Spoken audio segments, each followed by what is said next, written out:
Well, welcome to another episode of Glorious Life on Wheels, where I talk about all kinds of topics that impact everyday folk like you and me. By the way, happy 4th of July.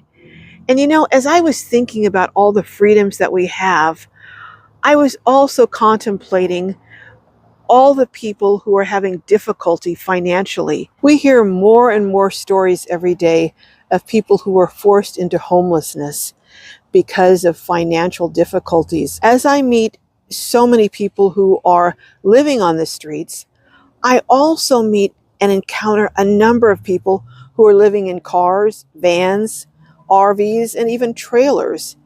And it got me to thinking about something. And I have a question I want to ask you. What constitutes being homeless? If you live in a car, a van, or even an RV, would you be considered homeless? Let me know in the comments what your opinion is. And if you think someone who lives in a van or an RV or a car is homeless, let me know why.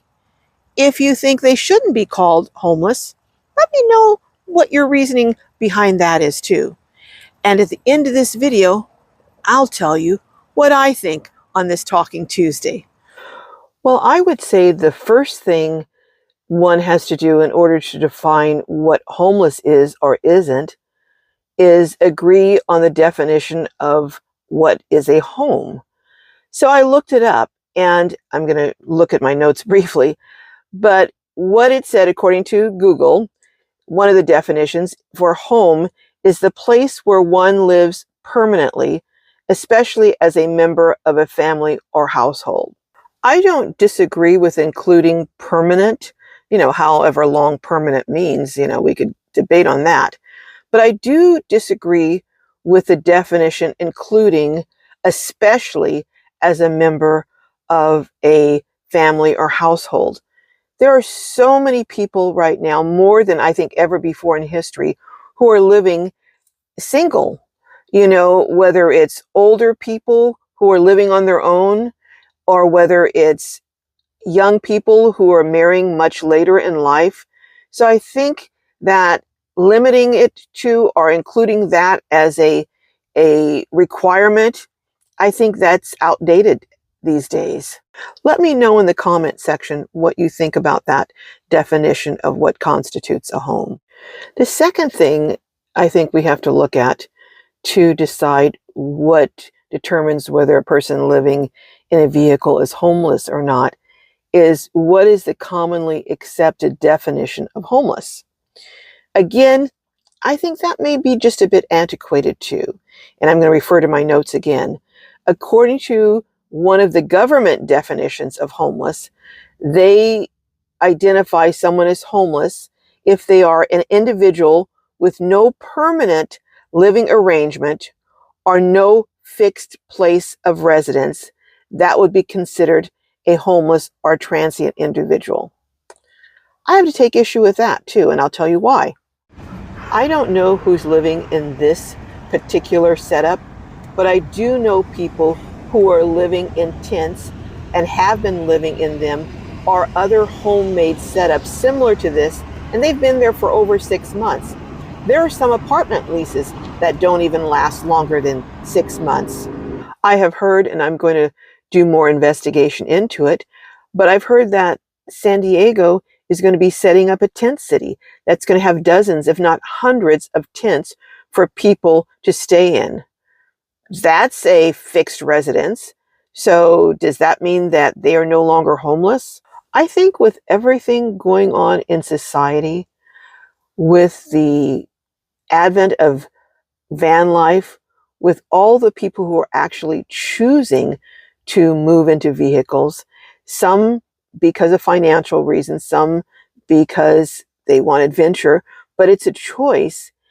And they have many, many amenities in some of these vehicles.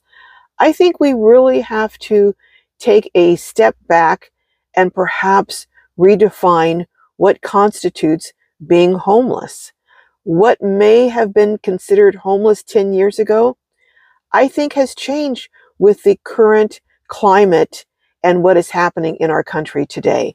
I promised you at the beginning of this video that I was going to share with you what my definition of homeless is. And in doing that, I'm going to do it by telling you what I think makes a home. I think a home is a place where a person's basic needs can be provided for. Those basic needs include shelter from the elements, a place where they can lay their head down and rest and sleep, an area where they can prepare a meal. You don't have to have refrigeration, because if you look back in the pioneer days, they didn't have refrigeration, but they certainly considered the places that they built their homes. Also somewhere where you can go to the bathroom. I think if those basic needs are provided for, then I think you can call the place where you are residing, whether it's on wheels, whether it's in a stationary place like an RV camp, or whether you move it from time to time, I think that that place could be considered a home. I know someone who's living in a trailer. She lives on the side of the street, but where she parks it in the daytime, she's not allowed to park at night. So she moves it at night to a place where they allow her to stay overnight. And then at 6 in the morning, she goes back to the daytime spot. She would argue vehemently with you if you said that her trailer was not her home.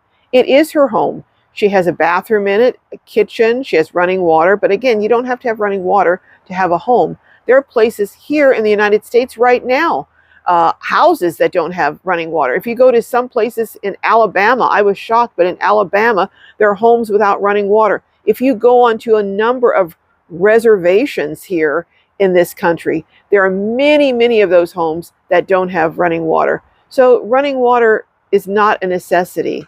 But this friend of mine, again, she would be very, very much in disagreement if you told her that her trailer was not her home.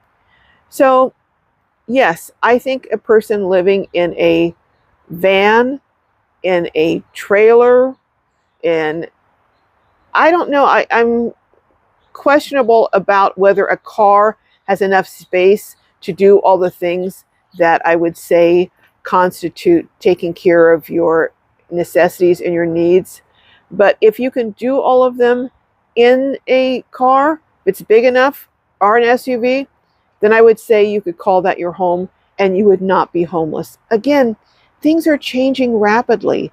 And with more and more people moving into vehicles and doing it, some of them by choice, I think we have to reconsider what and who we call homeless. If you agree with me, would you make a comment and let me know? If you disagree with me, would you comment in the comment section and let me know why? But at any rate, I hope that you all have a wonderful 4th of July and that you celebrate the freedoms that we have, freedoms that many people around the world don't have. And I will see you on the next episode of Glorious Life on Wheels, which I hope will be a tour of a very simple van build that has some ideas that I think will save you money if you're doing a van build on a budget. All right, Globies, may your journeys be filled with joy and blessings, and I'll see you down the road. Bye-bye.